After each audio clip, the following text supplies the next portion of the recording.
Hello guys, this is your friend Shinobi Nexus 2.0 and we are back with a new fanfic. Which is What If Naruto Got Harem Ino and Mikoto Part 1.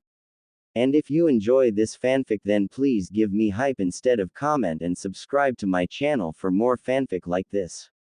And now let's start the fanfic. Many years of torture was finally taking its toll on the blonde boy's mind. As yet again he was walking home from another beating. All he could wonder was if he will ever be accepted or just accept the fact that he was nothing but a demon. Why do they still don't accept me? Why do you want their acceptance? Why is it so important? A voice said in his mind. Because I want them to see me as a human and not a demon, the blonde boy stated. I mean, what do I have to do become Hokage? He paused. That's it, I will become the Hokage and that way they will have no choice but accept me. You know that won't work, Naruto. They will never let you be Hokage. Whatever, at least now I have a goal, and even if I can't reach it, it will help me keep my sanity and won't go demon on them and slaughter the village. You say that if it was a bad thing, the voice joked, but if it is what you want I will help you out, Naruto-kun. Thanks, Kyuubi-chan, Naruto said as they reached his apartment.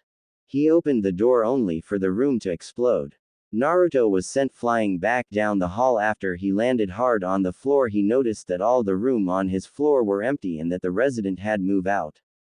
Seconds later he heard what seemed to be cheering and clapping. Thing like, the demon is finally dead, and, we finally did it. Naruto just laid there as the flame began to consume the apartment building. So this is how it ends, days after I become a ninja, and die without even going on a mission. Naruto stated, not even knowing the pleasure of battle, the beauty of two ninjas locked in a dangerous dance of skill and determination. As he finished, his world began to get darker and darker, never to find love or start a family, but really who would love a demon? Kit, wake up. You must wake up, get out of here, you must survive. Kyuubi yelled behind her cage. What's the point? Face it, if I don't die here they will just kill me later. The blonde said while looking at the ground. Come, Kyuubi-chan, let me rest for the last time in this miserable thing I call my life. Please let the sweat embrace of death comfort me. Fine, Naruto-kun, go to sleep, she said as turned into her human form. She was about 5 feet 10. Her hair was dark black with hints of red streaks running through them. She wore a red kimono that clung to her body, showing her curves very well. Her face was flawless, her eyes were red. She walked up to her jailer and began to hug him. It's fine, Naruto-kun, I will be here till the end, she said while she ran her hands through his hair. She couldn't help but to let the tears run down her cheek. Those bastards will pay for what they have done to Naruto-kun, oh they will pay. Ino was walking home from a party that was held by one of her former classmates. She had left early. The only reason she even went because secretly she wanted to see a certain blonde, but she wouldn't admit it publicly. Oh, how that boy had won her over. She saw the way the villagers had treated him and how his determination to make it through it all with a smile on his face even though she knew it was a mask. He wasn't as handsome as some of the other boys, but his heart was pure, and would do anything for his precious people. Also he was loud, but that's what made Naruto well Naruto. She giggled remembering some of the antics Naruto had gotten into, like when he changed the signs of the women bathrooms for the males one. When Iruka-sensei walked in and saw that he was in the women's bathroom, but to make matters worse Anko, Kurenai, and others were in there, he tried to explain but got one of the worst beatings. He managed to break free and ran down the hallway all the while yelling, Naruto, I'm going to kill you. The whole class was on the ground laughing. That was Naruto for you, always made life fun.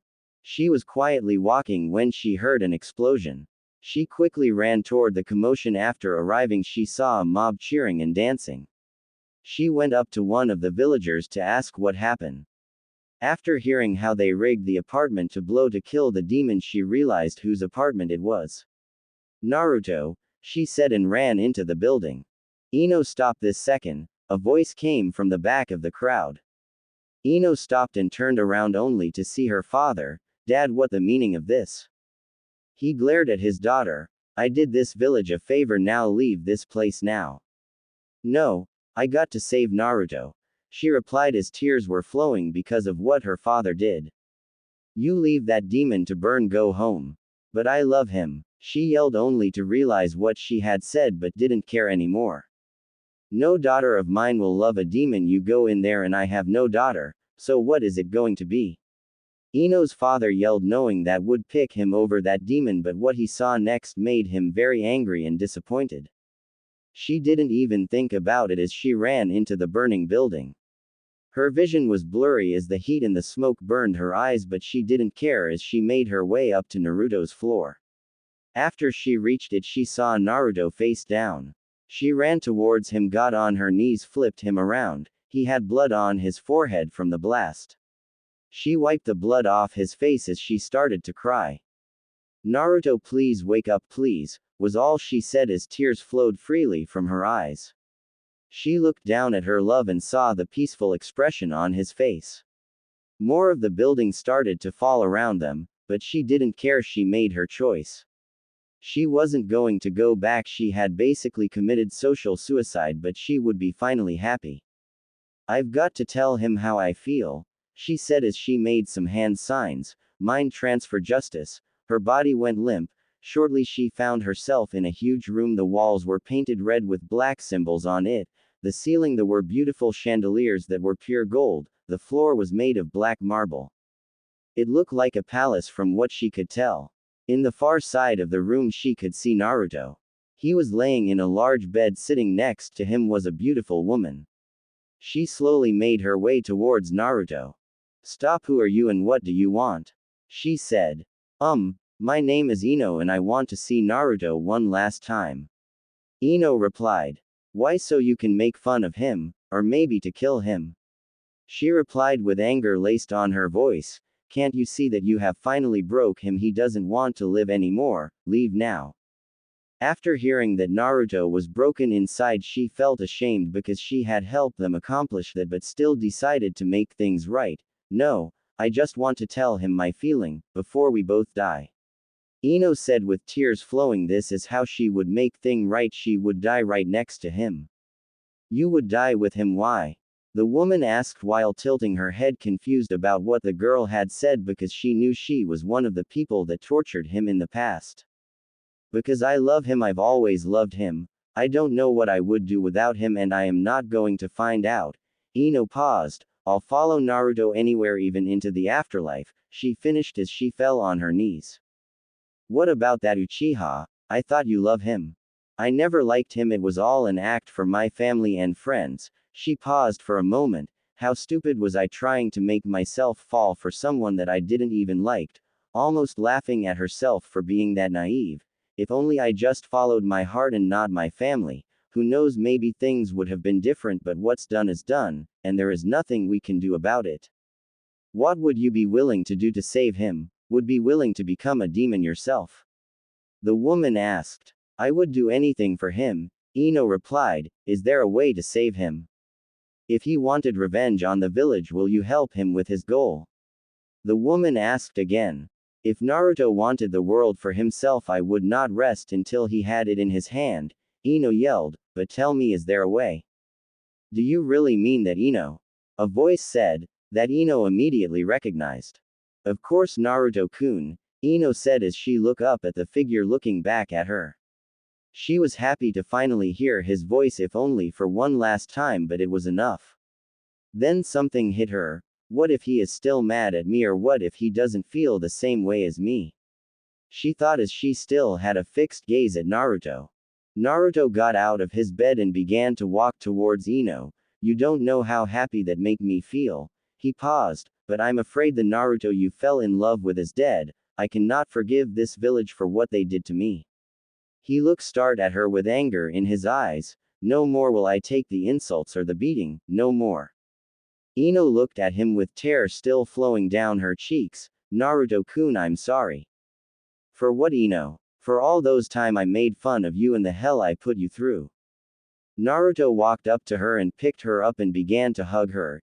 Ino-chan, I forgave you a long time ago. He paused for a second. To tell you the truth, I always liked you but was scared to talk to you. Ino thought for a minute before asking, what about Sakura? you never seemed to be nervous about talking to her.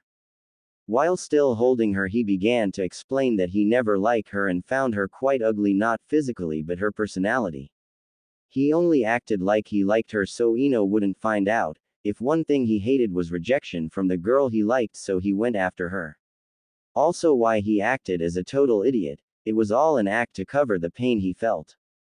I guess we both played an act to fool each other because the fear of rejection, but really if we just acted on what our hearts told us, we could be happier now.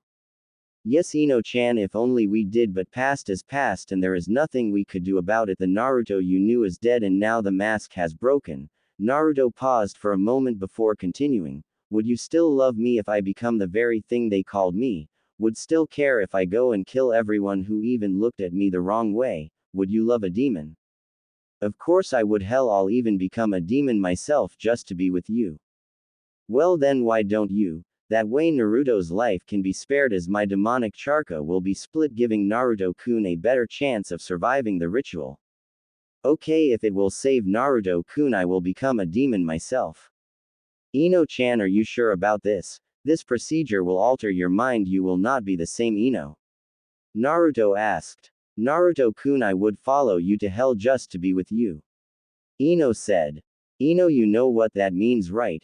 He said, trying to give her a last chance to change her mind, but Ino just nodded. Okay, Kyuubi-chan, start the ritual. Kyuubi began to make some strangle hand signs. After finishing, a circle appeared. Kyuubi then slit her wrists, and as the blood flowed she motioned them to get closer. Drink my blood and become demons, she said.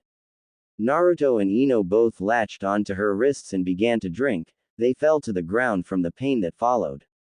Their bodies began to change as the demon chakra began to take effect. After a minute they both got up and looked at each other. Naruto's eyes were now red with slits in them, his canines were longer, his hair was still blonde but the tips were now red. He was now wearing black pants with a chain wrapped around his waist, his shirt was red and had at the back it had the symbol of death on it. Over that he had a trench coat also black and it reached down to his feet. Ino was wearing a kimono that was red with black roses printed all over. Her hair was now flowing down her back, same as Naruto in color, blonde with red tips. Her blue eyes were now red also. Ino looked at Naruto and blushed, as did Naruto as he looked at her before turning to Kyuubi. He walked towards the paper seal that was holding her captive and ripped it off with one tug. Kyuubi-chan, you are now free, he said. Out the building the villager were still celebrating when the ground started to shake, knocking some of them over. They looked up at the building and some of the villager began to piss themselves while other began to cry. In front of them there stood the one thing that brought them fear, the nine-tailed fox. The ninjas started to show up shortly after, the third did too. What is the meaning of this? The third asked, but nobody wanted to answer. I can answer that, Hokage, Naruto said as he walked out of the burning building. These villagers tried to kill me and make it look like an accident. I was about to die, so I released her.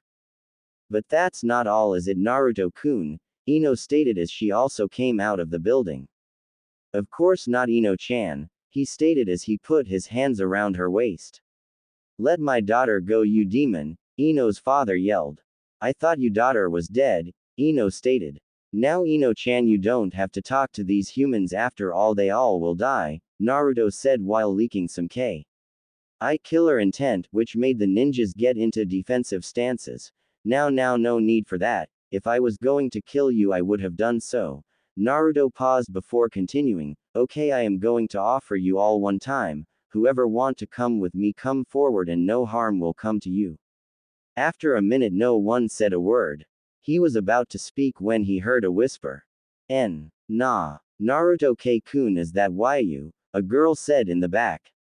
Hinata, what happened to you? Naruto said as he noticed she had cuts and bruises on her arms and a black eyes. My dad found that I wasn't hanging with you to beat me, said I am going to the caged bird tomorrow, she said with tears rolling down her face. Hinata-chan, come with me and no one will ever hurt you again, Naruto said as he walked towards her and reached out his hand, which Hinata accepted without even thinking. Naruto-kun, I just want to tell you that I love you, she said softly into his ear as he carried her next to Ino. I know and I will protect you for all eternity, Naruto said as he bit her on the neck. Hinata whimpered at the pain but did not scream. A bright light suddenly engulfed her that bursted, making everyone temporarily blind. When they got their vision back, couldn't believe what they saw. Hinata, the shy girl that was beaten, now stood confidently next to Naruto. She was now wear a blue kimono with black roses printed on it. Her eyes were now red also. The only thing that remained the same was her hair. Hokage-sama, I'll tell you this right now, this village will fall and I'm going to burn it to the ground, but as a show of respect for protecting me all those years I am going to wait until you die, Naruto said as the villagers were now cowering in fear, but if anyone comes near me, Ino-chan or Hinata-chan, they will die a very slow and painful death. He warned as he turned around to his girls. Come girl, time to leave, he said as he jumped on Kyuubi's head. Seconds later, Ino landed to his right side as Hinata landed on the left. In a burst of fire they were gone. Hokage-sama, what do we do now? One of the ninjas asked. You heard him, if we chase him he will destroy the village. For now we will train more shinobi and try to get more allies, but I doubt that they will ally themselves now. He said. Tomorrow the village is now on wartime laws. Well, there you have it. Hope you liked the revised version. Please review and tell me what you think. Many months later, the village of Konoha was on full alert. The third had stepped up its patrols along its borders. He sent many ambassadors to many of the hidden villages to set up alliances for the upcoming war. So far Kurigakure, Sunagakure and various smaller villages had joined with Konoha as they set aside their differences to fight their common enemy. Jiraiya had returned to the village and was training the new genins. The council was disbanded as their decision process was too slow in a time of war, so the Hokage had complete control of the village. Unknown to them, a pair of red eyes were watching them from the shadows. Suddenly the figure disappeared to report to his master. Meanwhile, somewhere near Rain Country in one of its border cities, the figure appeared in front of a rather large building. He made his way up to the last floor where there was a large door. The door had various foxes engraved in it. He slowly opened the door to a dark room. The only light that could be seen were from candles that were on the wall. He looked up to desk in the far end of the room. There he saw a shadow. Even though he could not see his face, he knew that he was staring right into his very soul. Itachi, what is the report? The shadow said. Naruto-sama, it seems Konoha has prepared for a war. The Sannin named Jiraiya has returned to train the new genins. They have increased their patrols on its borders. Itachi reported. Ha, ha, ha, ha, that's rich, so they seem to think they can stop the inevitable. Fine, let them think they can, all the more fun for me. Naruto said. It that all? No sir, it would seem that they have allied themselves with Kiri, Suna, and some rather smaller village to aid them in their cause. Like that really matters, that only means more blood for me and my beauties to spill, right girls? Yes, Naruto-kun, two female voices said behind Itachi. Ino-chan, Hina-chan, did you have fun? Yes we did, Naruto-kun. Ino said with a smile on her face that sent shivers down Itachi's spine. And what about Orochimaru, did he take my offer? Why don't you ask him yourself? He is dying to see you. Hinata said as she threw his severed head at Naruto's feet. Oh Orochimaru, I'm glad you saw it my way. Naruto said as he drove his foot down on the head and smashed his head like a pumpkin and sending blood and brain matter all over the room. Well, it seems that sound is up for the grabs. Them Itachi, I want your men to go into sound and conquer it, make them bow to my dominion, and any who doesn't, make sure they suffer a very slow and painful death. Naruto ordered. It will be done, Naruto-sama. Itachi said as he bowed and poofed away.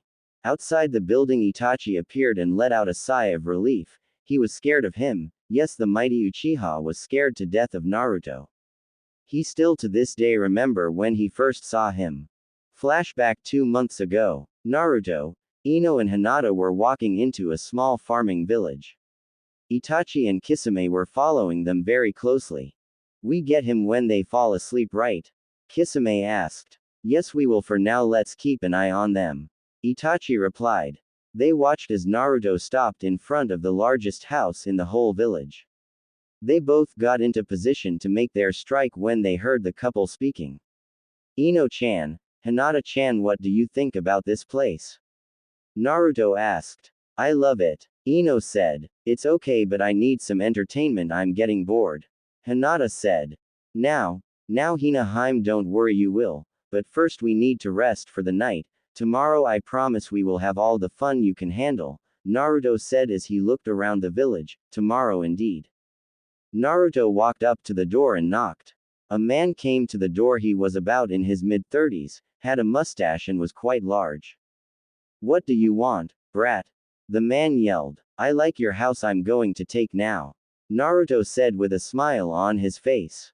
Who is it, dear? A woman said as she was holding her 10-year-old son behind her. No one, go back to the living room, he said as he turned to her before turning back to Naruto. Now you leave this place before we have trouble. Tisk. Tisk. Tisk. You talk like you have a choice in the matter. You see, my girls like this house and they want it, and what they want they get, Naruto said. Lee, the man tried to say, but Naruto had grabbed him by the throat. Ino and Hinata were jumping up and down and squealing as they saw their Naruto at work. Naruto brought the man closer to him and whispered in his ear, don't worry about you wife and kid, I'll take care of them very soon. The man's eyes suddenly opened wide and tears began to flow. Suddenly Naruto ripped the man's throat out and blood sprayed all over Naruto's face. Naruto dropped the man on the floor. The man was gurgling on the floor as he tried to yell. Naruto turned to his girls and said, have fun. Both girls squealed and ran into the house. Naruto them look at the man as he was slowly drowning in his own blood. Come, the fun is about to start, he told the man as he picked him up and sent some chakra into the man so he wouldn't die. All through the night they could hear the screams of the family as they were tortured. The next morning Naruto was standing on top of the clumps of flesh that used to be the family. Ino and Hinata were by his side with smile on their faces. What a night, and that is only the beginning, we still got a whole village to slaughter, Naruto said with a smile that could make even the strongest shinobi piss themselves. Oh, this is going to be so much fun, Naruto-kun, Ino said as she licked the blood off Naruto's face.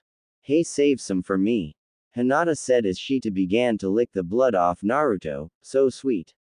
All three left the house and began to walk into the town square when a small boy ran into Naruto. Naruto looked at the boy. In return, the boy got up and began to apologize. Naruto lifted his hand and brought it down, striking the boy through the heart, killing him instantly. Many villagers saw this and began to yell and run away. Oh, how I love it when the prey run, make it much more fun, Naruto said as the girls agreed. Have fun. It was high noon when they were done. The village was no more, building were on fire. The ground was soaked red with the blood of the villagers. No one was spared, not the men nor women, or children. They were all slaughtered like cattle. In the center of the town was a pile of the heads of the villagers as Naruto stood on top laughing as if it was a game. Itachi and Kisame could not believe the carnage that they were seeing. End flashback. Itachi just stuttered as he remembered that day. He quickly ran across town to a smaller building. It had a sign of a fox on the entrance to warn off would-be thieves.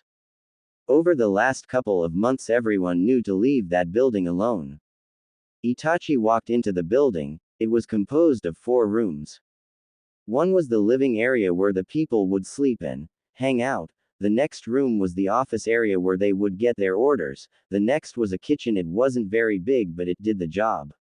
Lastly was the training area. It was by far the biggest of the building. It had 4 sparring areas, 2 area for practicing judo and an area to store weapons and forbidden justice. Itachi walked up to 9 ninjas and yelled, "Everyone in the office now," and walked off. After everyone were seated they went on with the meeting. Itachi began. Lord Naruto has ordered us to go into Oto and conquer it, for in his name we are to use extreme force and execute any who oppose us. Meanwhile, back with Naruto, he was sitting in his office reviewing his that he had acquired, when a small fox appeared. "Okiko, what's the report?" "Master, it would seem that the one called Sasuke has been issued a C-rank mission to Wave, as he is to escort a bridge builder and protect him until it is done. Kiko reported as he bowed to his new master. What are the names of his team and who is the sensei? Naruto asked. Sakura, Tanushi and their sensei Kakashi, master. Really now I guess it would be rude of me to not pay them a visit then, he said with a smirk on his face. Also master, there have been reports of Zabuza and his apprentice Haku were seen in the area, the fox stated as he bowed. Fine, I want you to go fetch Itachi and Kisame and tell them to find replacements from my army for the invasion on Oto. I have a special assignment for those two. Right away master. The fox bowed and poofed out of the room. Are we going on a trip, love? A voice said as a pair of arms wrapped around Naruto's shoulders. Naruto quickly turned around and grabbed the shadow and began to kiss her. After a minute he broke the kiss. Yes Inohime, we're going to see some old friends. You remember Sasuke and Sakura, right? Upon hearing those names Ino huffed and began to mutter under her breath about how a certain four-head girl was a sorry excuse for a ninja. Now Inohime, no need to get flustered, they will get what's coming to them in due time, besides what I got planned for them you're just going to love. He said as he kissed her up and down her neck, nipping in certain areas causing her to moan at the pain pleasure. Just then Itachi and Kisame entered the room and saw their leader with one of his lovers and were about to leave when he said, about time you got here, I want both of you to accompany to wave and visit some old friends, he ordered as he hugged Ino. I hope everything is ready for the Oto invasion, correct? Hi Lord Naruto, everything is all set for the invasion. Oto will be yours by the end of the week and we will have everything ready by then for your arrival. Itachi bowed as did Kisame, as this was the third time he had seen their new leader. Flashback 2 months ago. Naruto and his girls were walking near the border of rain and fire when they were confronted with Itachi and Kisame. Naruto-kun, you are to come with us, Itachi stated with no emotion on the outside but was frightened on the inside as they still remembered the massacre that he and his girls had done. And if I don't, what then are you going to make me? Naruto replied, not really caring, but soon realized that if he got control of Akatsuki he would have some of the most powerful shinobi in the world at his disposal. Fine, we will go with you. To say Itachi was surprised was an understatement. After 3 days of walking they reached the opening of a cave. They slowly walked in and before they knew it they were surrounded by all the members of the Akatsuki. Well, what a welcoming party, I am flattered, but now I am going to say this once, bow down before me or you will die. Naruto yelled. Laughter filled the air as all 10 of the ninjas were laughing at the boy, demanding them to bow down. Pain, the leader at the time, walked up to Naruto and tried to kill him for such a lack of respect. As he brought up his sword everyone stopped laughing and watched their leader. Soon his sword came down ready to kill him only for the sword to stop in its tracks. When he looked up he found that Naruto had stopped the sword with his bare hands. He struggled to loosen the grip but couldn't. In one motion Naruto plunged his free hand into Pain's chest and pulled out his still beating heart. Tisk, tisk, tisk, and here I was trying to be civilized but it seems I have to make an example then, after which he made several hand signs, demonic arts, hell's wrath. Soon his hand was engulfed in black flames and for the first time since the creation of Akatsuki, Pain, the leader, so powerful that he had to split his body into 6, scream in pain as his flesh began to melt off his body, but not only that, 5 other bodies were hurt as well. Naruto in one move killed 6 incarnations of Pain. After seeing this they all got on their knees knowing that they could kill him not even if they all attacked him at once. That day they received the Fox's mark, a mark that gives the wearer enormous power but can kill if they betray the one they pledge their loyalty. To sum up, it's similar to the curse mark Orochimaru used. Flashback over. Naruto entourage finally made their way to Wave just as Zabuza started to fight with Kakashi. Well, it looks like we arrived just in time to see a show, Naruto said as he held both of his girls, and with Itachi on his right and Kisame to the left. Tell me this, Kisame, did you teach Zabuza when he was younger? Hi Naruto-sama, I did. Then will he be useful to me then? Naruto said, not looking at Kisame. Hi, he would make an excellent addition to your ranks. Not many people know this about him, but he is a genius when it comes to strategy. If you look to the left, you'll see what I mean. Everyone look at the place Kisame pointed to, and they saw a hunter nin overlooking the battle. Naruto was impressed at the forethought that Zabuza had used, but at the same time the hunter nin was studying the opponent. As they always say, heaven means for escape. Yes, he will be valuable, but he has to survive first. They looked on as the battle was escalating. It had seemed that Kakashi was about to kill Zabuza, but the hunter nin was about to make a move. Well, I guess it's show time. So you can read the future. Zabuza said as he was pinned to the tree. Yes, I can, and Zabuza, you have no future, and was about to attack when he noticed Senbon needles coming at him, but the needles never hit their targets as several kunai knives hit them out of the way. Soon after, all the ninjas present heard clapping and 5 shadows appeared on the edge of the clearing. Nice show, I was impressed to say the least. The middle shadow said. Who are you and what do you want? Kakashi yelled, getting very nervous as he didn't have the energy to fight. You know, Kakashi, that hurts. I can't believe you don't remember me. I mean, how can you forget the person you tried to kill every time he crossed your path? The shadow said, faking hurt. Kakashi thought for a moment before it hit him. Shit, it can't be you, Naruto, after which he heard clapping and laughing. Good, you finally remembered, he said as he stepped into the sunlight. Shit, this couldn't happen at the worst time, he thought before turning to his team and yelled, run away from here, there is no way that you can beat him, it is out of your league, hell he is out of mine, now go save yourselves, that's an order. His team was about to protest, but when they saw the fear Kakashi had, they turned around to run away when they heard a familiar voice. You know, Sakura, it's not polite to say hello to a friend that made the trip to see you all the way out here. Sakura stopped dead in her tracks and turned around to the next shadow come forward. She couldn't believe who she saw, her old friend and rival Ino. Ino, I thought you died, at least that is what they told us, Sakura said, confused at what she was seeing. Oh, Sakura, that Ino did die a long time ago, but I was reborn into what you see today, she said as she made her way towards Naruto. Oh, and what would that be? Sakura asked, still confused but no wondering who the male was and why he looked so familiar. I am now the demoness Fox of Fire, or as some people call me, Foxfire, you may have heard the name, she said as she hugged Naruto. Of course she heard the name before, who hasn't? Foxfire, that name alone caused fear in all of the Fire Country, but something was on her mind.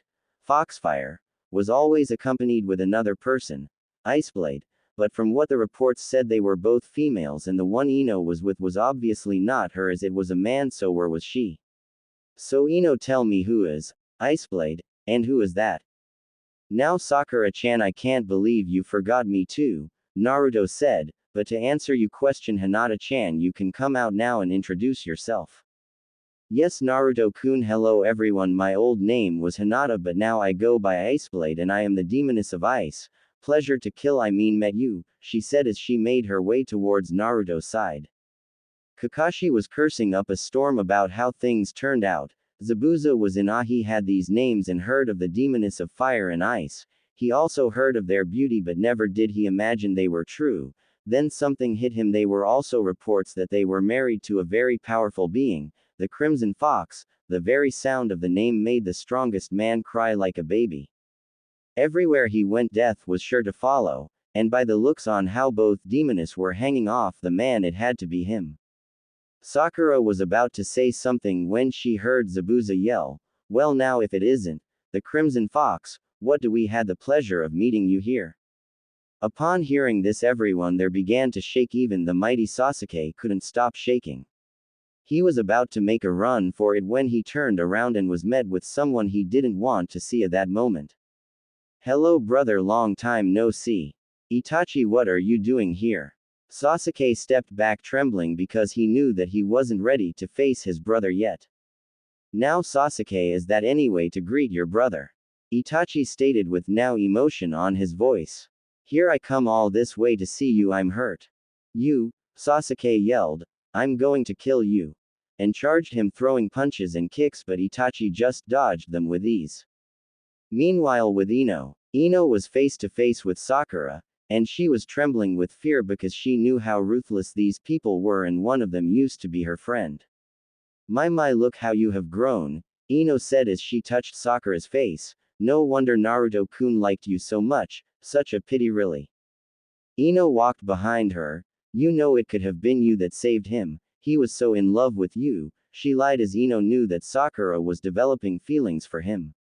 Such power. He would have been Konoha's greatest hero and with you by his side, but, she walked to her left, now he has me and Hinata-chan and we will bring this world to its knees. She finished by touching her face again before fading away.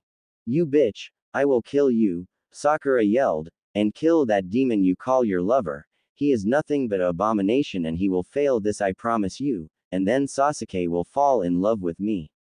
Tisk, still delusional are we?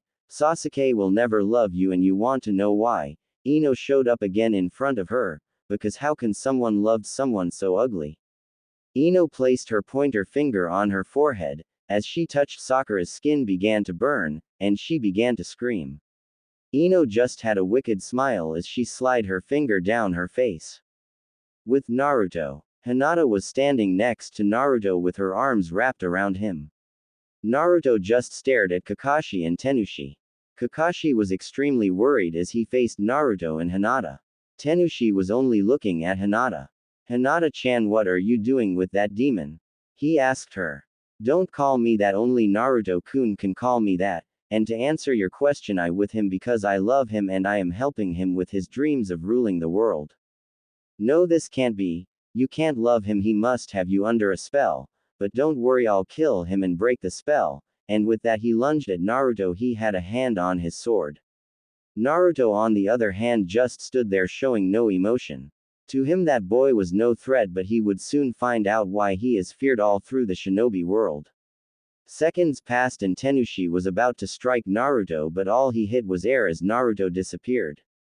Now, no need to get all ahead of yourselves, you all will die soon enough. Naruto appeared behind him, which scared him as he didn't sense him before. All we came to do is say hello to our old friends, and with that Tenushi was knocked unconscious. Naruto grabbed his shirt before he hit the ground and threw him toward Kakashi like he was a rag doll. Now Kakashi, where were we when we were rudely interrupted? Before anyone could answer, a scream was heard. It was Sakura. Ah, music to my ears. Zabuza and Kisame. Well, you look well, Zabuza, Kisame said as he walked towards him. As he got closer, Haku jumped in between both of them. Now girl, step away, you don't know what I am capable of, besides I have an offer for the both of you. Haku looked at Zabuza and moved out of the way as he nodded to her. What kind of offer? Zabuza asked. To join Naruto-sama on his conquest of the world, Kisame said as he got closer to him. Just imagine, he can give you power beyond your imagination. All he asks in return is to pledge your loyalty to him. So what happens if I refuse? Well, if you refuse then you die. Trust me, you don't want that to happen, but think about it, Naruto-sama has taken an interest in you. That in itself is an honor because he would have killed you on the spot. Don't let this chance slip past you. Kisame was now standing in front of Zabuza with his hand out waiting for Zabuza to answer. What about my apprentice? Will she be able to come with me and still train her? I'm sure that is acceptable, so I take it you accept his offer. Yes, we will serve Naruto-sama in his conquest, Zabuza said now that he was standing. Good, you made the right choice, trust me, now come with me, and all three made their way towards Naruto. As they got closer they could hear a scream, and heard Naruto say, "Ah, music to my ears," which made Zabuza cringe, so much power could be heard in his voice. Lord Naruto, Lady Hinata, Zabuza and Haku have accepted to join your ranks and pledge their loyalty to you. Kisame bowed and pointed to the now bowing missing nins. Is this true? You will follow my orders with no questions, Naruto said. Hi, Naruto-sama, we Zabuza, aka Demon of the Mist, and Haku aka Mistress of the Wind and Water, will serve you until you have no use for us or die. Both were on their knees at this point. Fine, Zabuza and Haku, you now belong to me. You will follow only my orders, no one else. You will never bow to anyone but me. Naruto went through some hand signs and his hands began to glow. He slammed his hands on each of the missing nins, after which they scream of the pain. After a minute they both got up and looked at their arms. Suddenly a curse mark in the shape of a fox appeared. At first they were red but them turned black. With that mark you will be granted power, but I give you this warning: if you ever betray me, this seal will kill you on the spot. You got me? Hi, Naruto-sama, Bo said, bowing. Well, now that has been taken care of, let's go. I'm tired. Zabuza, take me to your hideout, Naruto ordered. Hi, this way, my lord. Itachi, come, we are leaving. Ino, Haim, come, you can have your fun later, and Ino was by his side moments later. Kakashi, consider yourself lucky you lived to see another day, but let me tell you this: the next time we met I will kill you. Go home, forget about Wave, I'll take care of it soon, so go and wait for the day I kill you. Itachi with Sasuke. I will kill you, bastard, Sasuke roared as he ran towards his older brother. Itachi just dodged as Sasuke was throwing kicks and punches at him. Sasuke was getting furious because he knew that Itachi was just playing with him. Is that all? Such a weak Uchiha, I'm ashamed to call you my brother. Itachi just looked at him with no emotion on his face. You bastard, fight me and I will show you how strong I really am. Sasuke went through several hand signs before he began to spew fire out of his mouth and began to form a dragon. It went flying toward Itachi and hit him full blast. Sasuke had a smirk on his face but was quickly vanished as he saw Itachi just standing there unharmed. Is that all? That was pathetic. I will show you how it's done. And with that he went through the signs and Itachi's dragon was twice the size and faster as Sasuke didn't have enough time to dodge and was hit full blast. As the smoke cleared, Itachi walked up to his brother, looking down. See, my brother, you will always be weaker than me. If I were you, go back to the village, find someone, have children. Oh, but wait, I forgot, Naruto-sama is going to burn it to the ground. Well then just go and wait for that day. Suddenly a voice cut through the air. Come, Itachi, we are leaving. And with that Itachi replied, yes, my lord, and poofed next to Kisame and the newly recruited ninjas. Sasuke looked up at the image of the enemy leaving, and in the center he saw blonde hair with red tips. Naruto, I will kill you, and after I do I will kill Itachi, before he passed out. Kakashi looked around to the sight of his team unconscious but okay. Sasuke had bruises, cuts, and had burns all over his body. Sakura was in better shape. She had burn marks down her face. It started from the top of her head all the way down to her neck. It was obvious that she would be scarred for life. Tenushi was by far lucky because he actually fought Naruto and survived with no injuries. Tazuna looked around and nearly pissed his pants. He came face to face with the Crimson Fox and survived. Kakashi broke the silence. Come, let's get you to your house so you can pack you things. Why? Was all he can ask. Because as soon as my team wakes up we are going to escort you, your family, and any who will follow us back to Konoha, Kakashi said as he made clones to pick up his team. But we need to hurry. I don't know when he will attack, but what I do know is that he will, and trust me, he will not show any mercy, because believe me, if he wanted us dead we would be got it. Now let go, and they were off. Back at Zabuza's hideout, Naruto was sitting in one of the had sent Haku to spy on the Leaf Ninjas. Ino and Hinata were bored as they hadn't killed in days. Suddenly Gato and his men showed up. They looked straight at Zabuza, who was recovering from his fight with Kakashi. So this is what happened to the demon of the mist, got beaten by mere kids, truly pathetic. Gato stated as he walked towards Zabuza, not noticing Naruto. Where is that bitch Haku? After I kill you I am going to make her work in one of my brothels. I'm sure they will pay good money for her. Zabuza had said nothing at that point, he just decided to wait. Suddenly Ino and Hinata walked into the and saw the people present and had smirks on their faces. Well, what do we have her? Some bitches for my brothels after I have my fun, of course. Gato walked up to Ino and placed his hand on her chin. Yes, I'm going to have my fun with this one, men, you can have fun with the other. The other men, about 10 of them, had smiles on their faces as they circled her. I wouldn't do that if I were you. My master doesn't like it when other men touches his girls. Zabuza warned as he got out bed. Oh, and who is this new master you got? As he was still grabbing Ino chin. As Zabuza got out of bed, Gato looked at his arm and saw a fox tattoo. After which he realized who his master was, which in turn who the girls were. Everyone back away from her, don't touch her. Foxfire, Iceblade, please forgive me, I didn't realize who you were. He bowed as he began to back away. Master, what are your orders? Zabuza said, and Gato's eyes were wide open when he heard his voice. I think I should let my girls decide, beside they haven't had any entertainment in a while. He looks at both girls. What do you say? You want a little preview before we head to town? Hi, Naruto-kun, I have been bored, haven't played with anyone in so long. Ino looked at Gato. I will play with him, Hinata, you can have the rest, okay? Ino had a wicked smile on her face as she walked towards Gato. Okay Ino-chan, it's okay with me, the more the merrier. And with that, Hinata walked toward the thugs. Time to play. Naruto had a wide smile that sent chills down Itachi, Kisame's spines as they were hiding in the shadows.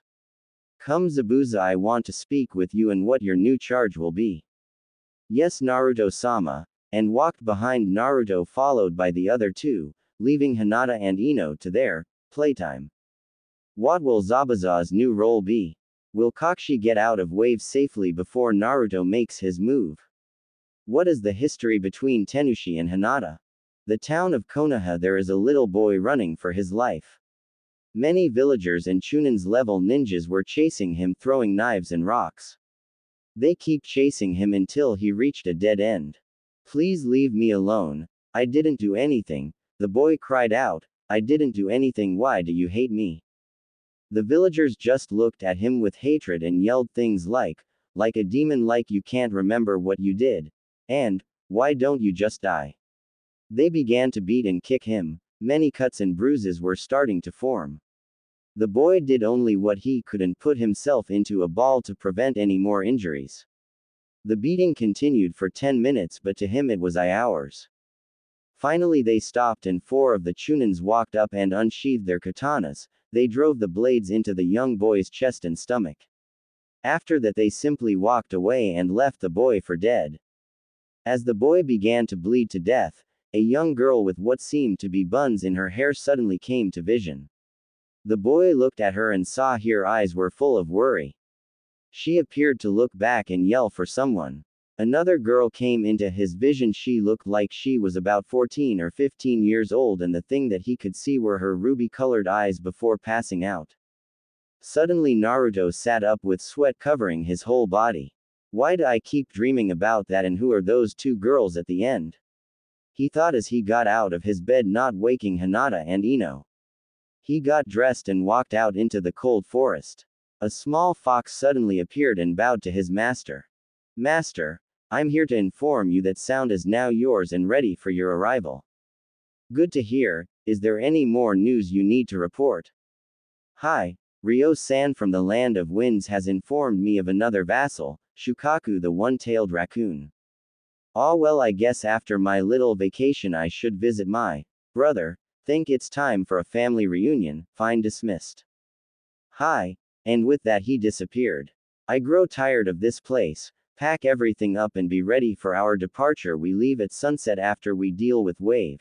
He ordered to a shadow behind him while dispensing huge amount of ki. Hi my lord, it will be done, the shadow said as he walked forward and the darkness was washed away to reveal Itachi. Meanwhile at Wave, Kakashi was sitting in the living room at Chizuna's house. He was thinking how things went from an escort mission to an evacuation mission. Chizuna was telling his daughter the story and what they were going to do next. Kakashi got up and went to check up on his students. Sakura had yet to wake up. Her face was completely disfigured and suffered some broken bones. Sasuke's arms were burned but was quickly healing up. He also had broken bones, but what worried him most was his state of mind. Tenushi, who surprisingly had no injuries but his pride, his mind was also his concern. Sakura began to turn in her bed and slowly woke up. Her eyes were completely void of life and an emotion. She seemed not to care for life anymore, and that scared Kakashi. He was about to say something when he felt a huge pressure coming towards them. He knew it was time. Hurry everyone, time to leave. Bring only the essentials, hurry. He ordered as he ran out of their room to warn everyone. Sakura was broken out of her train of thought and remembered what had happened to her, and anger began to rise. You bitch! You will pay for what you did to me, she said as she felt the scars running down her face. Oh yeah, you will pay dearly. With she got up and got her stuff. Tenushi was still sitting on his bed thinking about what had happened. Why, Hinata? Why would you follow that demon? I loved you ever since we were little, so why follow him and not me? No, it can't be true. He must have you in a spell or something. Don't worry, my dear Hinata, I will save you from that demon. Just watch. And with that he got up with determination in his eyes. I will save you and make you mine. And he left the room. Sasuke was looking at the wall, brooding at what had happened the day before. Why can't I beat him? And why is he following that demon? I will kill both of them and become the most powerful ninja in the world like I should be. He slowly got out of his bed and walked downstairs to find his waiting team and the family. They made their way into town and found a large crowd waiting for them. Kakashi yelled, "Okay, now we are going to Konoha and we will not stop. There is a very dangerous person out to kill us, so if you fall behind you will be left to fend for yourselves. Now let's get moving." Everyone was terrified for their lives as they began to move out of their homes. Out in the distance was a pair of eyes watching the whole thing. She was about to turn around to tell her master the news when she saw him walking down the road. "Master, the villagers are beginning to move out of the village. They are being escorted back to Konoha." "Well, looks like the prey is on the move then. Did any stay behind?" "Yes, my master, about half did stay behind, mainly men, but some women and children also." "Well, let's go say hello then." And with that all his minions and girls followed Naruto as he made his way to the village. He made his way to the center of the village and began his speech. "Villagers of Wave, I have came to tell you that your village is now saved from the clutches of Gato. As proof I bring you his head." He looked at Ino, who walked up to him and pulled the severed head out of a bag. "See, here is your proof. Come and see everyone." After he finished his speech, many villagers that stayed behind started to come out of their homes. As soon as they saw the head they began to cheer. One of the villagers asked, "Tell us, who are you so we may praise your name?" "My name is Naruto Uzumaki, but many call me by the name of the Crimson Fox." At that many of the villagers stopped cheering and stared at them with fear. "But how they told us you were a ruthless killer who would kill for no reason." "Tell me who says these things." "The Leaf. Let me tell you something, the Leaf, they are the ruthless killers, not me. Yes, I kill, I am a ninja and it's my job to protect my people." "But they say you're a demon and should not be trusted." One of the villagers yelled.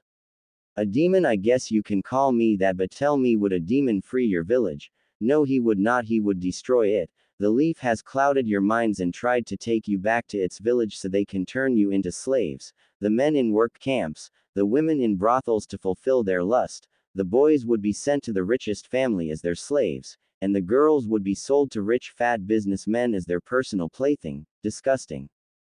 But I am here to offer you a safe haven from them, as they will come back and take you by force next time." The villagers began to think about what Naruto had said and looked at the children and women. The men couldn't believe that the Leaf would do such a thing, but then remembered what Kakashi had said about that man. What they heard and what they seen was totally different, so they made their choice, and in one thunderous voice yelled, "All hail our new leader Naruto Uzumaki, the Crimson Fox," over and over again. Naruto raised his hand and his follower. "Now everyone, we march to sound, and I promise you that you will never have to worry about becoming slaves of that village or any village ever again." "What about our friends? What will happen to them?" one of the villagers asked. "My people, I am sorry to inform you that their minds are completely clouded by the Leaf and it's too late for them, but I will do the only thing I could. I will free them from their bondage. May they forgive me when I meet them again in the afterlife. Now go to your new home." Naruto turned around to look at Itachi, Zabuza, Kisame, and Haku. "I want you to take them to Sound and set them up in their new homes. We will meet up in a few days." Hi, they all said as they bowed. Well, Ino Haim, Hinata Haim, ready to say goodbye to our friends. Naruto. Kakashi was getting very worried. How was he going to protect the villagers? He only had 3 genins. From he had heard, the Crimson Fox was very powerful and ruthless. They were running for hours. They would have made to the border hours ago, but now they had about 15,000 innocent people to protect. He looked back and saw that they were tired. He signaled them to stop. Okay, we rest for 10 minutes, drink and eat quickly. He walked back to his team and was completely worried for them. Sakura was looking into the distance and was apparently thinking about something. First I'll kill that demon you love so much, Ino, then I will slowly cut up that pretty little face of yours. You will pay for ruining my face. Sasuke was brooding as always. Damn you, brother, I will get stronger and make you pay, but first I will kill that bastard you call your master. Then I will be the strongest in the land. Oh, that will be the greatest day. Tenushi was looking at his sword and had a determined look on his face. It looked like he was waiting for the attack. I'm going to kill the demon who stole my Hinata, and when I do, his spell will be broken. She will see that and we will get married like was first intended. Hinata, just wait a little while longer and your nightmare will be over. Kakashi looked back towards Wave and wondered if Naruto had killed the remaining villagers yet. He decided it was time to move. Let's go everyone, time to move out. And with that they began to move. Unknown to them that they were being watched. My lord, why didn't you kill then villagers back there? An female voice said. Well, Ino Haim, we need followers. People who will die for my cause with no questions, the middle shadow said. And what of these? Can I have my fun with them? The other said. Yes, Hinata Haim, you can, but remember we need only 10,000 souls for what I am about to do. Oh goody, thanks Naruto-kun. Do you think he will do what was asked of him? He better if he ever wants to see her again. What of the others? Ino asked. Sasuke and Sakura I want alive. I want them to feel pain for the rest of their short lives, but that other kid I care not, so do as you please. Naruto looked on as the villagers walked on, not knowing that their lives were about to be sacrificed. Come, it's time. With they walked towards the unsuspecting villagers. My, what do we have here? Naruto said as he walked out of the forest. I guess it's time to play, wouldn't you say, girls? Now sing the song of death. Suddenly 2 voices began to sing and fill the air. The villagers stopped in their tracks as they heard the angelic voices. Sakura, Sasuke, and Tenushi all realized that it was a genjutsu and quickly dispelled it. My, how you grown, but do you honestly going to defeat and stop me? I will kill you and take your power. I will become the most powerful ninja in the world. Sasuke yelled as he ran towards Naruto. You will die for what you did to my Hinata. You corrupted her and put her in that spell, now die.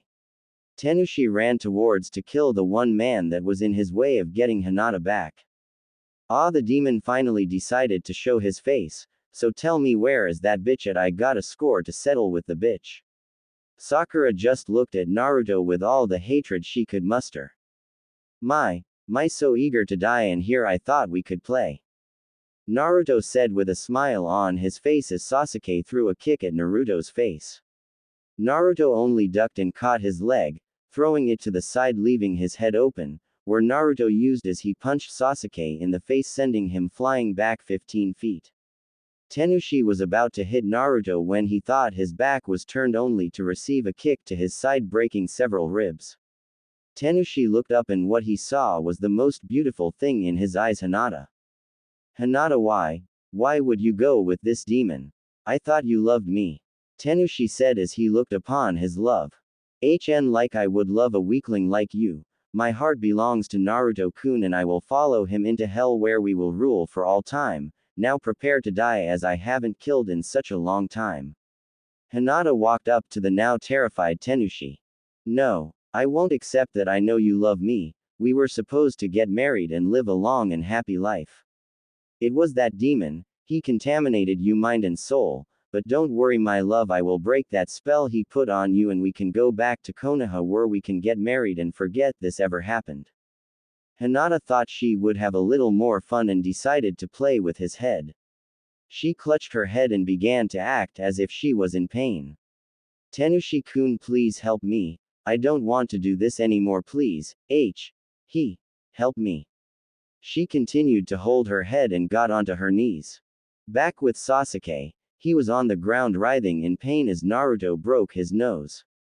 He slowly got up and got into his fighting stance. Tell me, Naruto, if memories serve me right, you were the dead last at the academy. How did you become so powerful? Tell me now. Like it matter anyway, there is no way you will ever get it, but I will tell you anyways. You can say that I get all my powers from my mother and father, an inheritance so to speak. Now let me show you what real power is. Everything around Naruto began to shake, the rocks around him slowly began to rise and disintegrate around him, red chakra engulfed him. His hair began to get spikier, his canines were longer, his nails were growing into a claw-like state, and lastly his eyes were now blood red and almost seemed to glow with pure evil. Prepare to die, Uchiha, a slow and very painful death. Naruto disappeared into thin air and reappeared in front of Sasuke, hitting him with an uppercut, sending him flying high up into the air. Sakura was watching the whole thing. She saw the transformation of Naruto and how he sent her beloved Sasuke flying. She was about to jump in when she heard someone. I wouldn't do that if I were you. She immediately turned around and saw Ino standing right behind her. You bitch, I am going to kill you for what you did to my face. Sakura then started to throw punches at Ino. Ino on the other hand just dodged the punches like they were nothing. It's truly magnificent, isn't it? Naruto's true form. Haven't seen it since that time we went to that small border town and killed everyone in it. Those were good times. Oh, but where are my manners? I sorry, here you are trying to kill me and here I am just remembering the past. Now where were we? Oh right. Ino looked back at Sakura as she began to throw more of her sorry excuse of punches at her. Sakura, you truly are weak. Here, let me show you something. Ino finally got into her fighting stance. Don't worry Sakura, I will go easy on you. With that she disappeared. Then the wind picked up. Sakura didn't know what was going on until she felt pain on her stomach. Want was that I didn't even see her hit me. Must be a trick, but no, the pain is real. Suddenly as she saw a flash, jumping to avoid the kick at the last minute.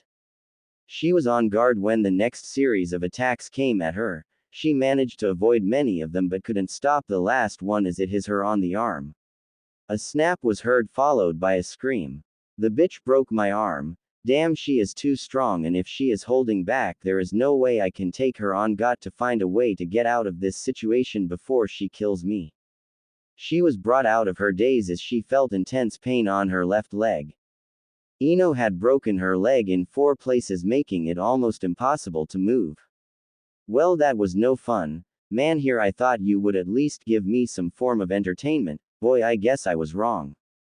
I should kill you here and end your sorry excuse of a life, but I will let you live, train and become stronger, because when I come back I expect a challenge. Oh, by the way, here is a little gift to help you keep yourself motivated. Ino walked up to Sakura and bent down, lifted the right hand. That hand began to glow red then black. The black fires of hell, it is said, once burned with it the pain will never go away. She placed her hand on Sakura's left arm. The arm was then engulfed in the black fire. Sakura began to scream as loud as she possibly can before passing out. Truly weak and pathetic. Back with Hinata and Tenushi. Hinata was on her knees faking that she was in pain and wanted to be broken from her spell. Please Tenushi-kun, break the spell. I can't hold on anymore, I just want to go home. Tenushi just ran up to Hinata worried that she was in pain. What, Hinata, I will save you from this hell, I promise. Suddenly as he was about to reach Hinata he felt pain in his stomach and before he realized it his was airborne. Such a fool, so blinded from your obsession towards me, and that is your downfall. Prepare to meet mother. Hinata slowly walked over towards Tenushi as he landed 10 feet away. Tell me, did you really love me or my position as heiress of the Hyuga clan? After the question Tenushi thought for a minute before Hinata spoke again. Oh, a pause. I guess I got the answer. You only wanted me for my position in society, and for that your life is now over. Hinata, no, that's a lie. I do really love you ever since I first met you when we were 6 and I didn't know what love was. I loved you. You were so beautiful and strong, but then that demon showed up and ruined everything. That never stopped me from trying to get you to notice me, but you only had eyes for him. Tenushi had tears running down his face as he spoke those words. Please Hinata-chan, fight whatever spell he has you under on. Realize that I am a better person for you. I am ready to give you my heart to you and devote everything to make you as happy as you can possibly be for the rest of my life.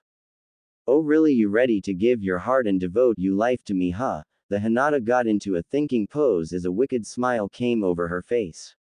Okay, I'll take you up on that. She got closer to Tenushi and slammed her right arm into his chest and pulled his still beating heart. As the heart was still beating and blood squirted from it, she raised it to her face and drank the blood. Tenushi just watched in horror as he saw the woman he ever loved rip out his heart and drank the blood from it as if it was a soft drink. So sweet, he heard her say. Hinata-chan, why? There is no way that you could act like this, but you are. His body still hadn't reacted from the shock, but slowly it was becoming limp. As he fell to his knees, tears were flowing freely. Hinata looked at Tenushi with no emotions whatsoever. She watched as he fell to his knees and the tears that flowed, and still nothing. To her he was just another worthless human, only in this world to provide her with entertainment. She saw the life drain from the eyes of Tenushi and only a sinister smile crept onto her face.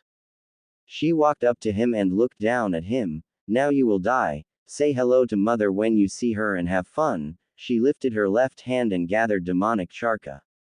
When she had gathered enough, she slammed her hand into his temple, then stomach, and finally into the hole that used to house his heart. Seconds later his head exploded, sending brain matter into the air. His stomach followed. His intestines now decorated some of the trees that were nearby. Finally his torso exploded, sending more blood flying. For 20 seconds it rained blood and Hinata just stood there with her hands out and her face looking up. She had her mouth open and drank the blood as it hit her face. Kakashi just stood there as he saw his student blow up at the hands of Hinata, also the mutilation of his other student, Sakura, in which she will be in constant pain for the rest of her life. Now his attention rests on his prized student fight the most sadistic person in the world. He couldn't help and feel guilty for setting them up, but the offer was too good to pass up. Flashback 2 days ago. It was after their first encounter with the Crimson Fox. They had finally made their way to the client's house safely without much trouble. Kakashi had just finished checking up on his students. He walking in the woods close to the village. Little did he know that Naruto had sent a fox to deliver him a message. Suddenly Kakashi was face to face with a red fox with 2 tails. Kakashi-san, my master has a message for you. And with that a letter materialized as the fox disappeared. Kakashi picked up the letter and read the message. Hitaki-san, I have looked into your soul in that little encounter yesterday. I have an offer for you. If you are interested, come and meet me at the places specified later tonight at 3. This is only a one-time deal. If you refuse this, you will never get another chance. Crimson Fox. Kakashi was deep in thought about the whole situation. What to do? Should I go see him? But what if it's a trap and attacks while I go? Then again, I would like to know what kind of deal he has to offer. I guess it wouldn't hurt to just go and see him. Kakashi looked at the letter and found the directions to the meeting place and burned the letter to get rid of the evidence that he was in contact with the enemy. He walked back to the house as it was getting late and he needed to check up on his team. His team still hadn't woken up from their slumber, so he decided to wait outside after dinner. It was almost time for his secret meeting with Naruto, so he made his way through the forest to the assigned area where he was told to go. Finally he reached the spot with 5 minutes to spare. Ah, you're early. That good, I like that in people. A voice spoke. It sounded like it was coming from every direction. Now I have a proposition for you. Tell me, what is it that your heart desires? Kakashi thought for a minute before his eyes opened wide. Naruto saw this and a wicked smile formed on his face. What do you want from me, Naruto? I want you to join my ranks. train my troops, and ultimately crush my enemies. As your reward, I will give you what your heart desires most. Kakashi couldn't believe what he was hearing. Could he really betray everyone in Konoha just for him to get what he wants more? Why not? If there is a chance for me to be happy, I know it's selfish, but I don't care. I will. Naruto-sama, what is my first order? Naruto just gave out a laugh that would make the bravest man cry like an infant child. Good, everything is going according to plan. Soon nothing will stand in my way. Kakashi, what I need from you is. Had been over 2 weeks since Team 7 was sent to Wave, and something was bothering him ever since. It wasn't common knowledge that Kakashi secretly hated Konoha. It had been this way since the lose of his first teammates. Somehow he knew that something bad was going or is happening that will forever change the course of the world, if for the better or worst one can't tell. He was brought out of his musings when 2 of his most trusted Anbu ninjas came into his office. The council had wanted the third to have minimum access to the villages. They feared that an assassination attempt will occur and bring the demon back to Konoha. Sir, we have recovered what seems to the body of Orochimaru, one of them said as he bowed. What do you mean? Seem, can't you tell if it is him or not? The third asked. Well, sir, it only seems that we found the body, but it was severely mutilated. It was missing his head and arms. The convoy was totally obliterated. Blood and body parts littered the area. It looks like they were killed slowly and painfully, if the faces was any indication. Fine. Can you tell me where they were headed? We found letters on the body stating a secret meeting to discuss an alliance to a fairly new village. Makigakure. It's calling themselves. Just then a Chunin walked into the office and handed a report to the Anbu. He read it, and after he finished he looked at the Hokage.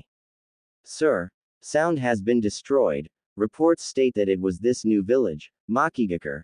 This confirms that Orochimaru is indeed the body in the morgue, as he was probably set up to drop his guard. Once that happened he was killed. Damn, this is no good. It is obvious that this new village is strong if they can take out Orochimaru and his village in one move, and with time could one day rival us. We can't let that happen, but to go to war on someone who hasn't did anything isn't good either. Maybe we can form an alliance with them. The Hokage looked at his nins and sighed. Send 2 ambassadors to them, also find Jiraiya, tell him to try and find any information on their leader. Also, all mission are now finished. Send out messenger hawks to find our ninjas and to come back. He raised his hand to show that he was finished. Everyone bowed and went to carry his orders. I'm getting too old for this shit. Why did you have to leave, Naruto? All this started because of you. Flashback over. It had been a week and most of the ninjas were now coming home from their abandoned missions. The third was getting very worried. Why? Because Team 7 hadn't come back, or replied. The council was pressuring him to send a team of Anbu, not because they cared about the team. No, only because the Uchiha was still out there and they couldn't afford to lose him. I want you 4 to go to Wave Country and escort Team 7 back safely. 4 Anbu nins bowed and blended into the shadow to begin their mission. Back in Wave, Sasuke was bleeding badly. Nothing he did seemed to stop Naruto. He tired everything, even his Sharingan wasn't slowing him down. Was there nothing that could stop this demon? Naruto looked bored. He had hoped to at least work up a sweat, but this was pathetic. Naruto began his assault again, hitting Sasuke in the ribs, quick jabs to the head, and a kick at his legs, resulting in a shattered leg. Sasuke was finished. There was nothing he could do.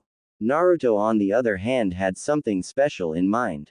Tell me, my dear Mikoto-chan, what do you think of your son? Suddenly a shadow walked out of the forest. It was wearing a cloak that covered every feature of the body. The shadow removed the hood that blocked the view of its face to reveal a beautiful face, a beauty that rivaled the goddesses themselves, and as she removed her cloak it was obvious that her figure came from the goddess themselves. She looked at Sasuke with disdain.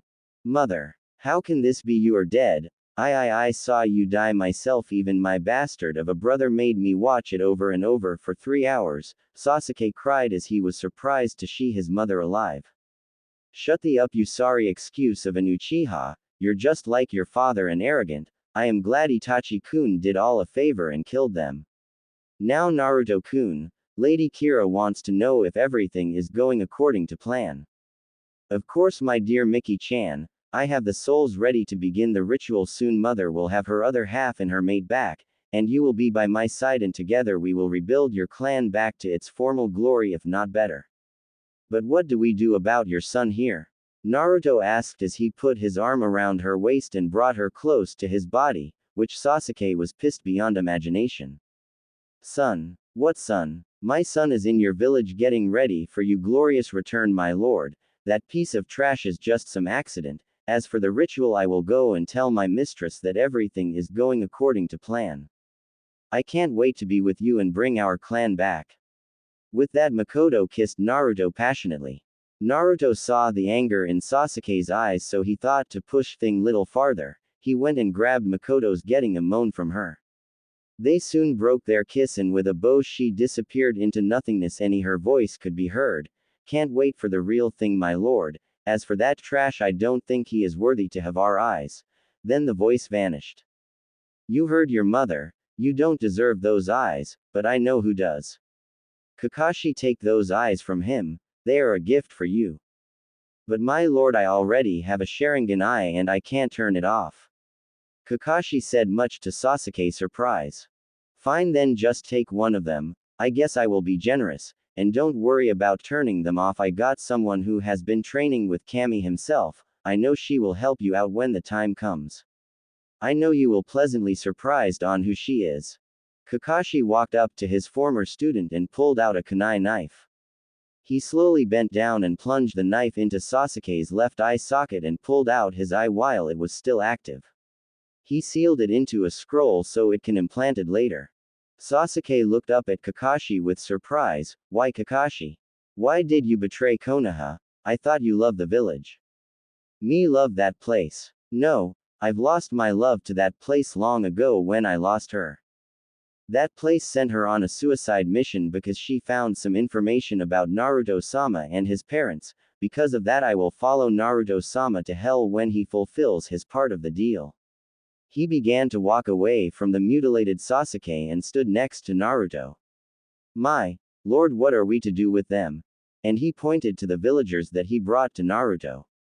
And also, what happened to the rest of Wave, if I could ask?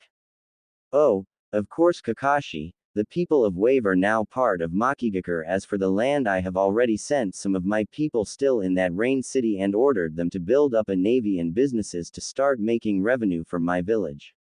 As for these, they have the honor of becoming sacrifices for the ritual.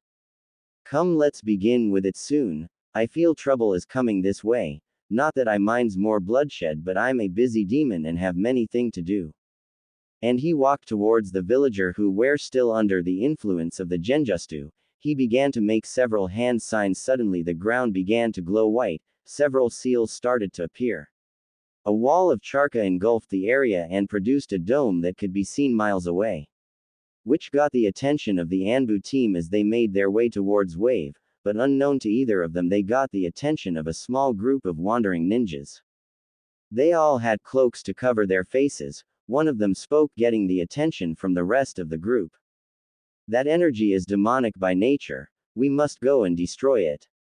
This is the duty of the demon slayers, we who have no past, no future, sworn to protect the world from these abominations, even if they don't know it. We are the last of our kind and as such must not fail. Suddenly all the ninjas started to blend into the ground to make their way towards the area where they seen the dome appear. Naruto was still doing hand signs until the seals glowed purple. When this happened, he walked to the circle in front. The oblivious lambs, once called villagers of Wave. Oh, great spirit of the underworld, hear my call, come forth. Suddenly a black hole appeared on the ground. Out of the hole a great spirit came forth from it. It looked like a great angel. Its hair was golden brown. It had 6 wings, 2 covered its feet and torso, 2 covered its face, and the remainder it used to fly. Who dares call me here to the mortal world? Speak now or I shall destroy this place. Forgive me, great spirit. I am the one who called you forth. My name is Naruto Uzumaki. Uzumaki, ah, I know who you are. It is an honor to meet the Prince of Hell. Tell me, how is your mother? That is why I have called you here. I need your blessing, as you're the angel of life and death. I see, so you are planning to reunite her spirit, with her other half, making her whole again. But let me ask you, why do you need my blessing? Oh great spirit, that is a very long tale and we don't time, so to speed things up I will show you. He made some hand signs, after which the angel was dragged into Naruto's mind. After a minute he came out again. You poor soul, to have been treated in such a matter. Those pathetic humans should not have treated you in such a way. As for your request, it's granted only if you brought me the sacrifice needed to complete the ritual. But of course I have 10,000 souls as to our agreement. The angel of life and death began to chant in an ancient tongue. Suddenly the villagers' souls were being ripped out of their bodies. Naruto could see the fear in the eyes of the poor souls before they were summoned into the hands of the angel. The souls were compressed and compressed until they were the size of a small pebble. The jewel of 10,000 souls. With this you have complete control over the Shinigami. With it you can call souls long dead to serve you as long as you have a body for them, or if you still have their remains, no matter how decomposed, they will regenerate back to their former glory. The angel began to chuckle at something he remembered. I remember a pitiful mortal soul who tried to imitate this only to have an incomplete ritual. His summons were pathetic and had no minds of their own. They attacked anything in front of them, but with this jewel you will have their full souls along with memories, or not, if that is what you wish. I see. Thank you for this wonderful gift. He bowed as he saw the angel go back to the underworld. As he was about to turn around, he heard someone yell, "Prepare to die, vile demon. We of the secret order are here to return you back to hell where you belongs. Now die." Naruto looked at the group and growled at them as he knew who they were and what they did. They were the demon hunters. Their only goal in life is to kill all demonic forces in the world. Assembled long ago by monks after a tribe of nomadic demon came and burned their temple to the ground. They trained in the wilderness for years, harnessing its power to hold demonic beings at bay. The group was about 10 people strong. Naruto stared at the group with his demonic eye and smirk. One had caught his attention. It was the youngest of the group.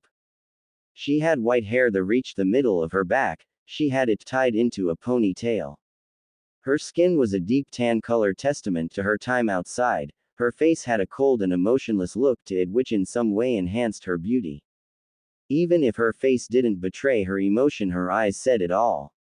Her caramel eyes showed a deep sense of longing, but of what Naruto did not know. He knew that this group did not want material thing, and thing-like emotions got in the way, almost reminded him of the route back in his old village. But this one showed all her emotions in her eyes. The leader of the group saw that Naruto was not paying any attention to his group but only one female. He then knew what had happened. Ever since he found the girl, he had tried to train her in his ways. Even though he had succeeded in training her, he could never kill all her emotions, and one emotion that he was deeply concerned of was hatred. It was no secret that she hated the group ever since they killed her mother and father.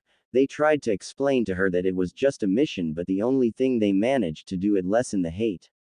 In the next following years the hatred had lessened and lessened, but the fear was still there that their secret would one day come to light of what really happened on that fateful night.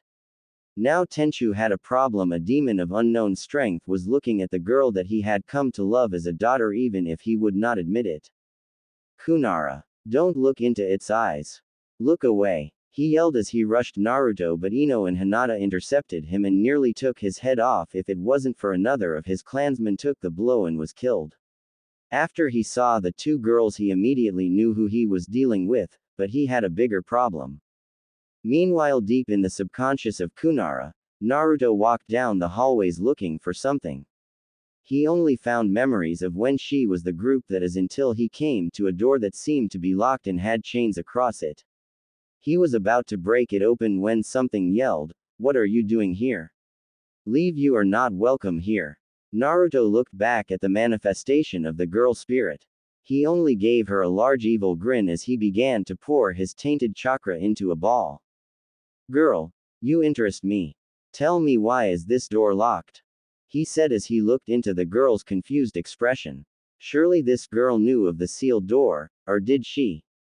Upon closer inspection, he noticed that there was a seal on the door that masked the door, making it invisible. What was behind this door that the mental barriers had to be in place? Maybe it could be something that would benefit him in the near future. Fine, I will leave, but let me give you a small gift. Hope you enjoy it. And he vanished, leaving behind a small ball of red charca. It began to grow and grow until it exploded, revealing the masked door to the young girl.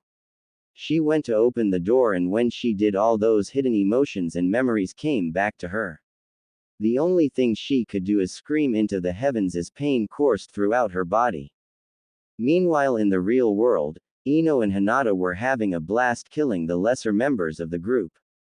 That is until the top three came into the fight. They had used nature chakra to hold them both at bay.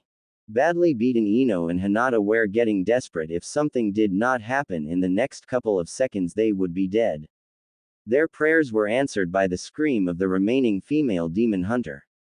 It was enough to distract the other three men as they looked at the girl with concern in their eyes. When this happened, Ino and Hinata escaped the chakra cage they were in. Kunara suddenly stopped screaming and fell to the ground unconscious. Naruto looked on with a sick grin on his face, and even though he did not show it, he was tired. Bringing forth the angel of life and death, and jumping into the subconscious of someone's mind and destroying it put a strain on his being. He decided that this would be perfect time to escape. Well, this is fun and all, but I am a busy demon and don't have time to play right now. So I will take my leave, he said as he bowed, mocking the remaining demon hunters. We will meet again and then we can all play. Then he chuckled as red chakra engulfed him and his followers. It was then that the team of Anbu had finally arrived. What they found would forever be engraved into their memories. Many corpses were littered all over the ground, some were savagely ripped apart and scattered. Others looked like husk drained of all body fluids, and from the look on their faces it was a slow process and they suffered until the end. What would forever be in their memories was a woman who was holding a child no older than 7. She was holding on what seemed to them was her son, but she had stabbed him in the heart as his face did not show the same pained one as his mother. This had meant that she had killed him before what had happened to her could affect him. The Anbu then went to look for Team 7 only to find one dead, brutally from what they can see, 2 of the survivors severely maimed and broken as one kept saying that, "It isn't true, you are dead." Over and over. When they went to see if he had any injuries, they were startled to find that one of his eyes had been ripped from his head. Then when they went to see the female, they noticed that she had burn marks all over her face and arms, and from what they could find she would be in pain for the rest of her life. As they continued to look around in the carnage, they noticed that Jonin-sensei was nowhere to be found. They assumed that he was killed and dropped the search as they other matters to attend to. Taking the remaining team back to the village and give them the medical attention they needed. As they were about to leave, they had found 4 other survivors. They were on guard, thinking that they were the attackers and had come back to finish the job. After confronting the 4, they had been invited to come to Konoha and speak with the Hokage. They agreed, seeing that they needed to take the girl to a hospital and give her a full checkup and see what kind of damage the demon lord had inflicted on her. With that, the group picked up the injured and made the trip back to the village.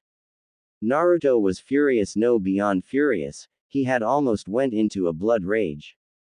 How dare these disgusting humans interfere with his plans? Disgusting peasants, how dare interfere with my goal? And to so much and touch my mates. I will make them pay. He yelled as he let out a huge amount of killer intent that it was actually killing the trees and animals around him. It was so much so that Ino and Hinata were on the ground in a submissive stance in fear of Naruto. When he noticed that his mates were scared of him, he let up the ki and placed his hands on both their cheeks in a loving manner that comforted them. I am sorry, my Himes, I did not mean to yell. You have nothing to fear. It is just infuriating to know that those monkeys could do such damage to us, he said as he pulled them both in a hug.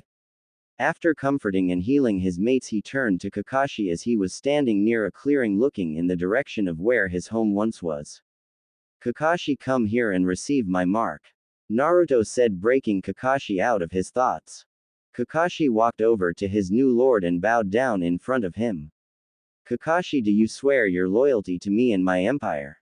Naruto asked. I pledge my loyalty to you, Naruto-sama, and will in service to you until my death or you have no use of me, he said as he thought of Rin and how soon she would be in her arms again. He had sold his soul to a demon, but he did not care. Very well. Now I impart you will my mark, but this mark will be different from the slavery ones I give. This mark will be the one of royalty given to those that have seen my favor, and even though when I was human you tried to kill me. You also saved me countless time, and for that I make you one of the lords of my court. Then Naruto made a couple of hand signs and his hand glowed purple instead of red. The then put his hand on Kakashi's right arm. After a couple of seconds the glowing went away and a purple fox was now imprinted on his arm. And as to our agreement, I promised you one soul. Who will it be, Kakashi? Who do you want me to bring forth? Kakashi did not have to think about it as he said, please bring me Rin, the only woman I would ever love and was taken away from me. Very well, Naruto said as he pulled the stone that he just gotten. The stone then began to glow as Naruto put some of his chakra into it. Come forth to the land of the living, Rin. The ground opened up and a gate came forth. The gate slowly opened as a withered woman came forth. She slowly walked into the living plane. Kakashi could not believe what he was seeing. This was not the Rin that he remembered. This thing was more bone than anything. He felt that he was cheated and was about to say something before Naruto called to him. Kakashi, this is in fact the woman you once loved, but she has been dead for over 10 years. She needs Charka to regain her former self. You must give her some of your Charka, but I warn you, if you supply her with yours then both of you will become Charka vampires. The seal I gave you gives you immortality so you can't die, but if you don't feed then you become so weak that a genin could beat you. Are you sure you want this? Kakashi thought it over for a while. Did he really want this? Would he be ready to cross that line? What if Rin did not want this and hates him for it? Other questions came to his mind, but his question was answered when the woman spoke. Kakashi, is that you? She said in a raspy voice as if she had been yelling for a long time. It is you. Please don't send me back there. It is horrible. It is worse than anything I thought hell would be like. Kakashi walked up to the withered woman and placed his hand on her face. Yes, he made the right choice. Rin, please take my chakra and be by my side for eternity as queen of vampires. Once this was said, Rin bit Kakashi's neck and began to suck the life force or chakra out of him. Once she had her fill, her body began to glow, before erupting into a blinding light. After the light vanished, gone was the withered woman. In her place was one of the most beautiful women Naruto had ever seen, not including his mates of course. She had pale white skin, with blood-red lips and two fang-like marks on her face. Her long black hair that looked like silk was neatly tied into a ponytail and reached to the small of her back. She was wearing a black kimono with red fangs all over them. The kimono itself did nothing to hide the body underneath, though not showing any skin, it did show off all her dangerous curves.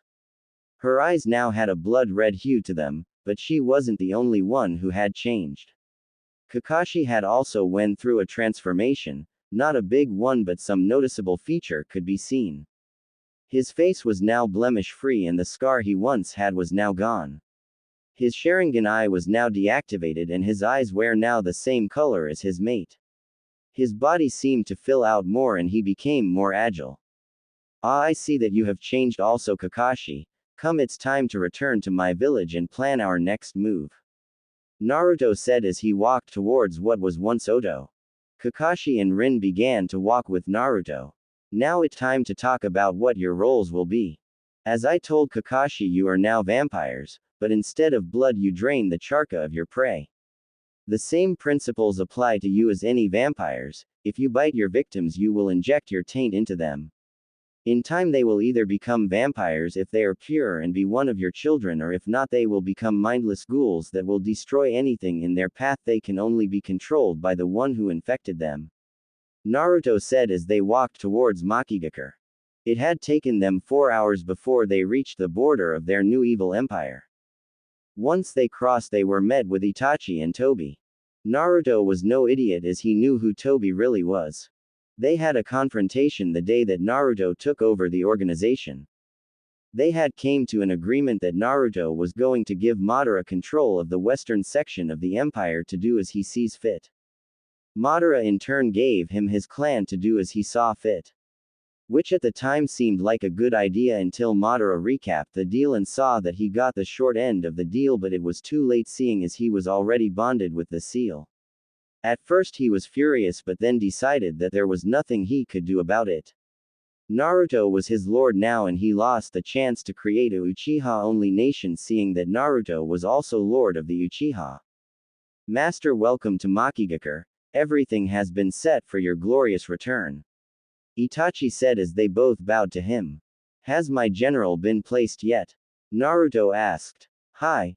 Zabuza and his apprentice have been placed at the military compound and has been training the new recruits in the way of warfare. Madara said. Good. Kakashi here will be in charge of the special forces. Naruto said. Then he turned to the vampire couple. I expect an army of vamps by the end of the week. Take any of the citizens that you deem fit. Of course, my lord, it will be done, but I have a question. Where are we to be stationed at? Oh, course. Naruto said. Then he pointed to the castle that just below another one. That is to be the home of the vampires. Name it as you see fit. I will bring you human servants and weaponsmiths. They are not to be harmed. And as time goes by, I will grant you the eastern lands for your own kingdom. You honor us, Lord Naruto. Rin said as she bowed to him. Come, it is time we head inside, as I tire and have yet to spend time with my beloveds in quite some time. I also must speak with mother.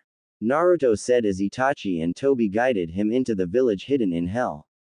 Things could not be getting any worse, as Sarutobi was sweating at the news that Team 7 had a run-in with Naruto, or the Crimson Fox, as he was called now. He had met with the remaining demon hunter and they came up with an agreement for the hunters to stay in the village as a new clan so they can recruit new members.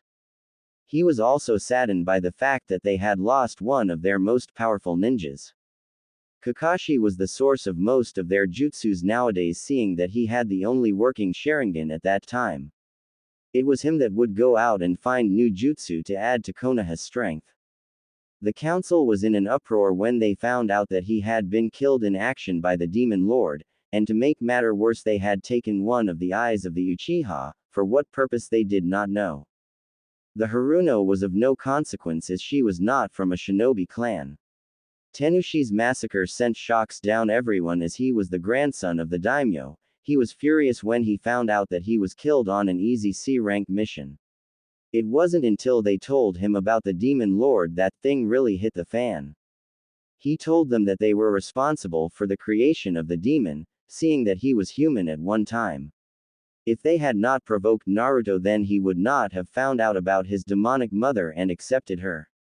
He would have been a strong weapon for the village even if he did not know it, but no, their fear had gotten the better of them and made him into a deadly enemy. It wouldn't be a surprise if Naruto was in Hell Village right now.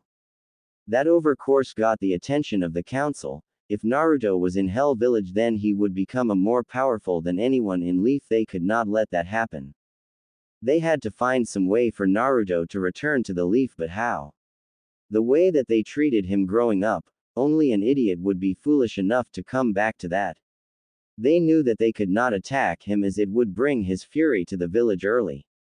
No, the only thing that they could do is train the ninja so that when Naruto does come they would have a fighting chance. Another thing that the council had concerns about were assassination attempt on the third. If the old man was to die, then that would bring Naruto back to the village and they could not afford that right now, so they had made the Hokage stay in his office surrounded by highly trained Anbu around him at all times. They also restricted the amount of visitors he could have in one day. Even though the mood in the village was somber and quiet, fear was prominent in everyone.